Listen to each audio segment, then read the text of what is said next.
Big story today. The longest strike in NHS history for 75 years. Junior doctors will now stage, starting today, a 6-day walkout in pursuit of a pay claim that they will never get, 35%. While they're standing on the picket line, patients will die. Isn't that wonderful? But they know full well this is the most acute time for the NHS. It's a time when there's been a backlog built up over Christmas, when GP surgeries might have been shut, where people don't go to the doctor and put things off in the festive period, when viruses peak, when flu is at its worst, when norovirus is ripping through care homes, and yet they decide, you know what, we don't fancy working because we want to pressure a government who have no money in the bank because they've spent it all on COVID to give us a pay rise that is completely excessive. I mean, 35%, get real. They're essentially saying, give us more money or we're going to kill people. Really? Is that in the Hippocratic Oath? Well, I mean, I don't disagree with that. It's quite a controversial thing to say, but yes, I mean, this is the bargaining chip. It is patients' lives. Give us our pay rise, we'll go back to work and we'll save all the patients. And this is unacceptable. As you say, Alex, hospitalisations from things like COVID, flu and norovirus have doubled in the last fortnight. This is the most critical time of the year for the NHS, and the doctors have walked out. And just to sort of put into focus how implausible their situation is they're demanding 35%. They will not come down. Meanwhile, junior doctors in Scotland have settled for something like 12.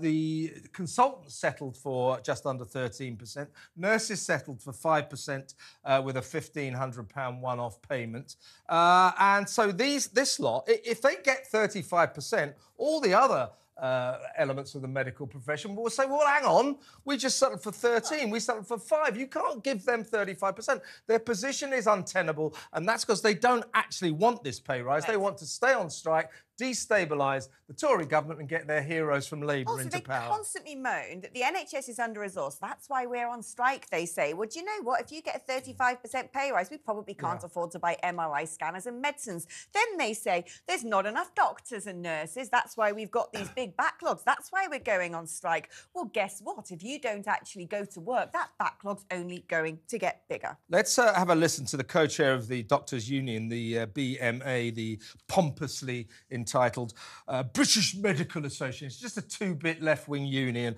But let's have a listen to the leader, the co-chair of the BMA, Dr. Robert Lawrenson. Well, the fact of the matter is that no other first world country in the world actually pays its doctors £15 an hour. We're asking for £21 an hour. Is that really unreasonable for a doctor with so many skills? What's Dr. Lawrenson going to do when he grows up, when he leaves school? I was about to say, when I was 15, I didn't earn that much. Dr. Lawrenson has got the opposite of the Luke Littler syndrome. He looks about 3 years old. Anyway, talking about the NHS, at the same time as doctors are striking, we're learning that some of the NHS chiefs running trusts that are basically losing money hand over foot, not treating patients, having waiting lists that are beyond unacceptable, are being paid double the amount of the Prime Minister. Yeah, well, it doesn't surprise me. Now, these are the bosses of 11 trusts with the longest referral lists. So they are underperforming trusts, scandalously underperforming, and the people running these useless organisations that are letting patients down are earning £30,000 or £300,000. Several have enjoyed pay rises or bonuses worth up to £30,000 on top of their bumper salaries. Do you think they deserve it? I don't. Do you? So here it says that, you know, Health Leaders predict more than 170,000 appointments and operations will be postponed, and that is adding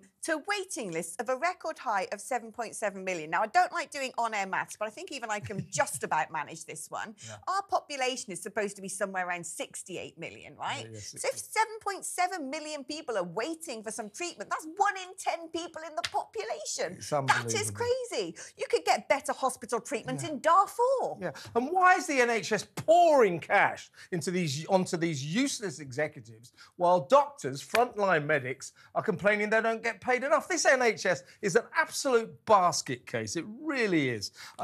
Meanwhile, patients will die because of this junior doctor strike, the longest in NHS history, an absolute disgrace. And if they carry on like this, I think frontline medics should be banned from going on strike because people die because of it. That's not acceptable. Let's talk a bit.